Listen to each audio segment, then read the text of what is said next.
Welcome back to Tokyo PM. Thank you for joining us today. And I wanted to take the opportunity to kind of ramble a little bit on why do I love Tokyo? Why do I think Tokyo is one of the most vibrant and incredible cities in the world to be in, especially now, post pandemic? And what potential, can you find for yourself here in the city?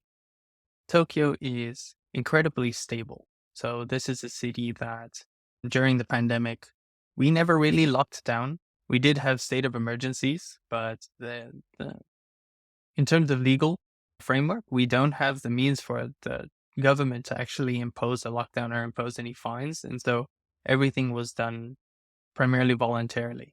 You do have regional governments that are able to institute fines on restaurants or on other facilities, but there is no legal precedent to be able to restrict the movements of individuals, even in the case of a pandemic. And so we never had lockdowns similar to what occurred in US or in Europe and or in China. And in the meantime, we've kept our numbers relatively low over the pandemic. Now, post pandemic, Japan's pretty much the same. Now we're finally starting to take off our masks because it's getting really hot. But seeing Tokyo sort of weather the storm in a way that shows, yes, some restaurants had to close, some small businesses had to close, but the city itself is always rebuilding and always adapting. It's a very stable and safe city to be in.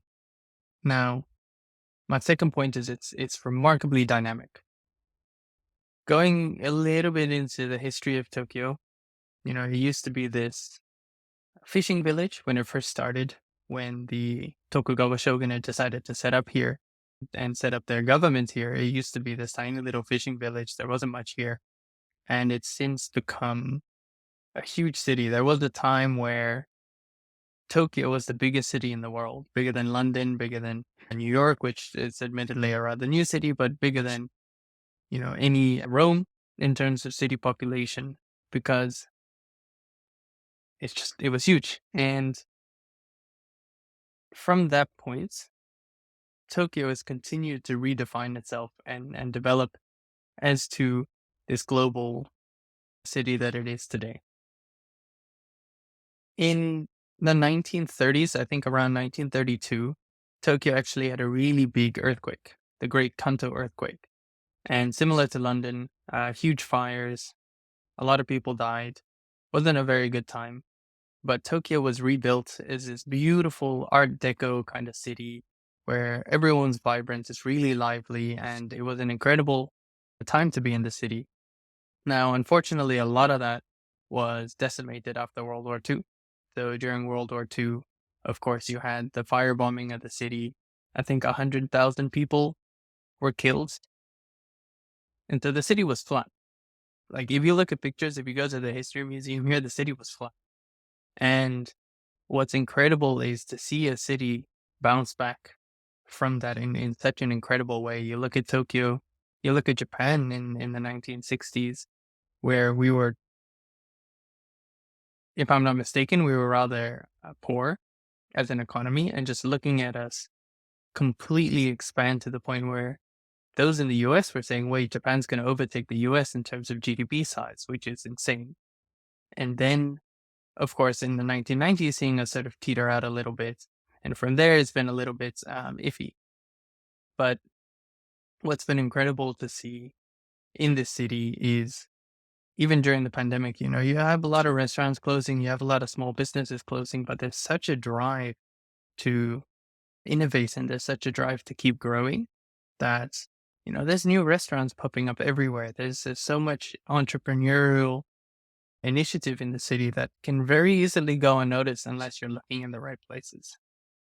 Now, another nice thing about Tokyo is it's a gateway to Asia in the sense that Japan has a very outsized impact for a country on the international stage. For example, I think we're the second largest donor to the UN, which does not equate to political sort of sway.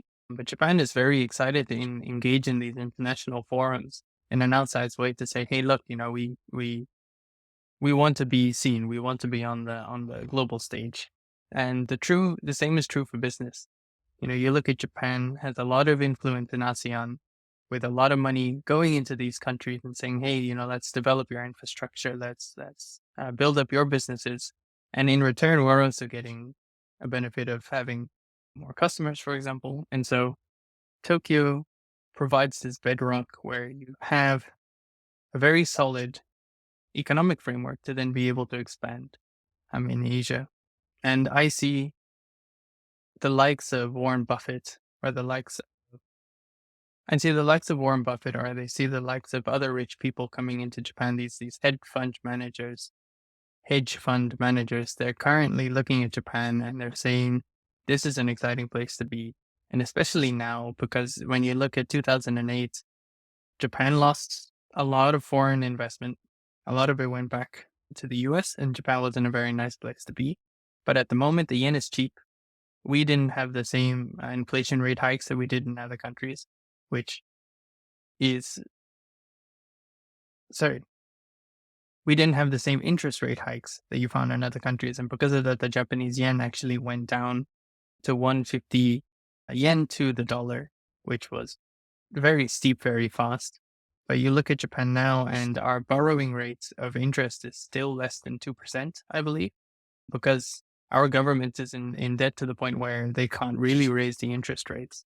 Now, I'm not an economist, so don't quote me on these things, but it's exciting because that means that there's a lot of potential for growth and there's a lot of potential for taking loans and using that to expand yourself, or maybe in other countries that might be limiting.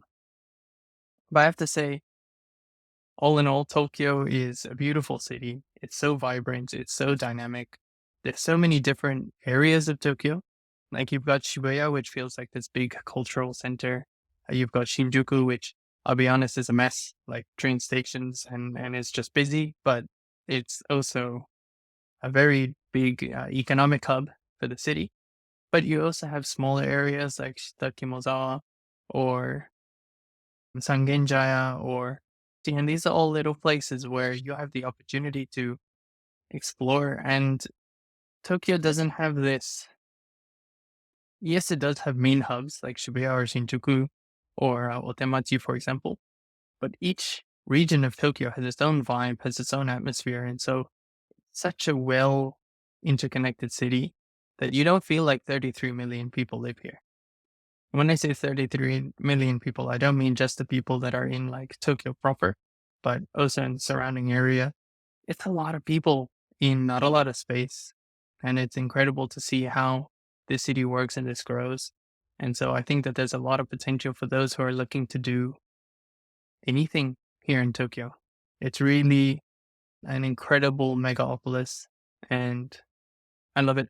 I see myself being here for the rest of my professional life, at least. Maybe not retirement, but I find Tokyo such a vibrant city, and the food, I have to say, food is also incredible. So, if you ever see yourself in Tokyo, or if you have any questions about Tokyo or travel recommendations, I'm happy to point you in exciting directions. But yeah, this is a little bit of a love letter to Tokyo City. And yeah, I'll catch you in the next one.